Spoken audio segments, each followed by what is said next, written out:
लेखक कहता है, अपनी प्रसिद्ध पुस्तक विश्व इतिहास की झलक में श्री जवाहरलाल नेहरू जी ने अशोक की प्रशंसा करते हुए लिखा है।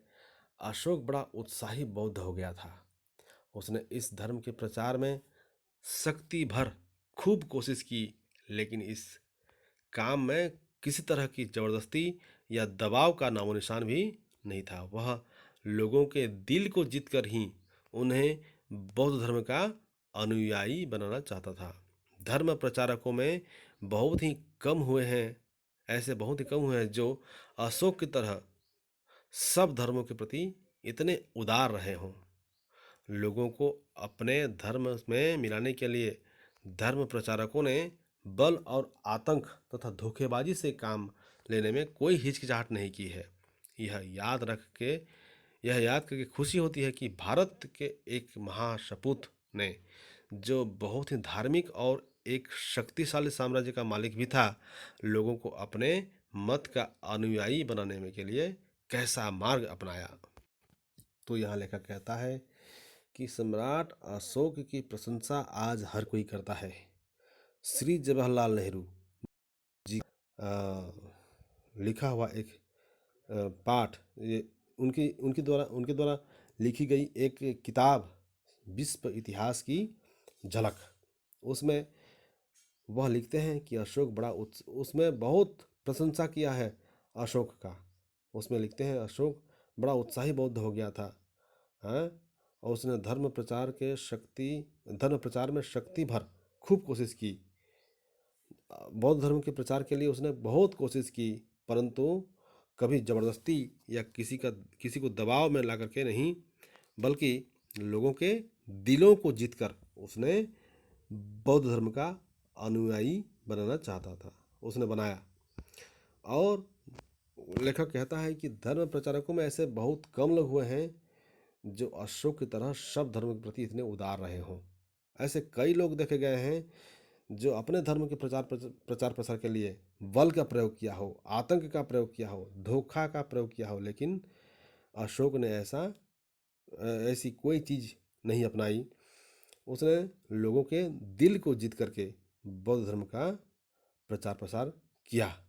लेखक कहता है कि यह याद करके खुशी होती है कि भारत का कोई एक महासपूत, जो बहुत धार्मिक और एक शक्तिशाली राजा भी था, लोगों को अपने मत का अनुयायी बनाने के लिए किस तरह से एक अहिंसा का मार्ग अपनाया, लोगों के दिल को जीतने का मार्ग अपनाया, यही प्रशंसनीय है।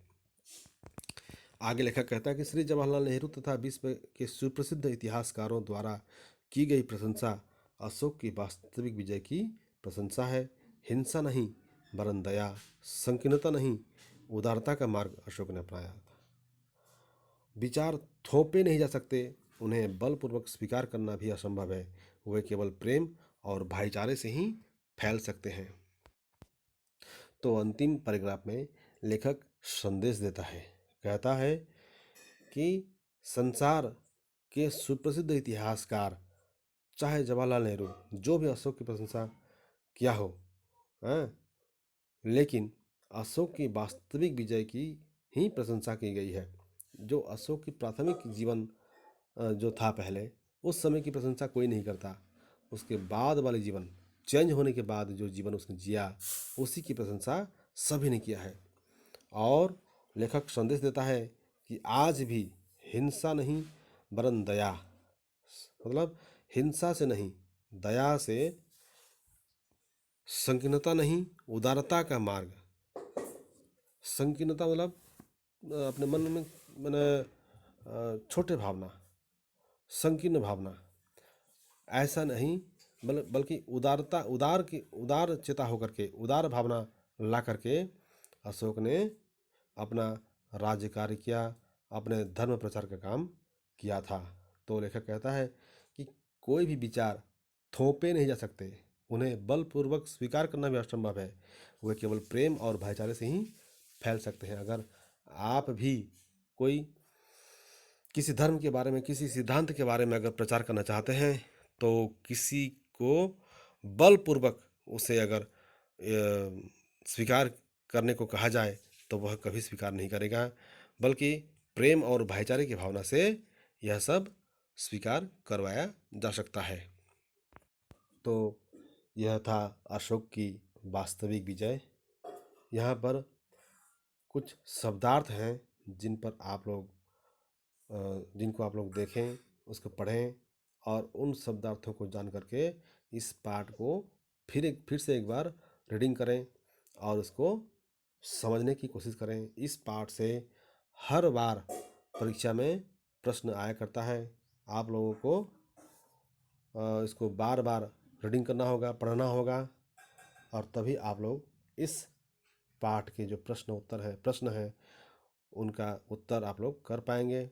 और मुझे आशा है कि आप लोग इस चैप्टर से आने वाले हर प्रश्न का उत्तर आप लोग कर पाएंगे। धन्यवाद।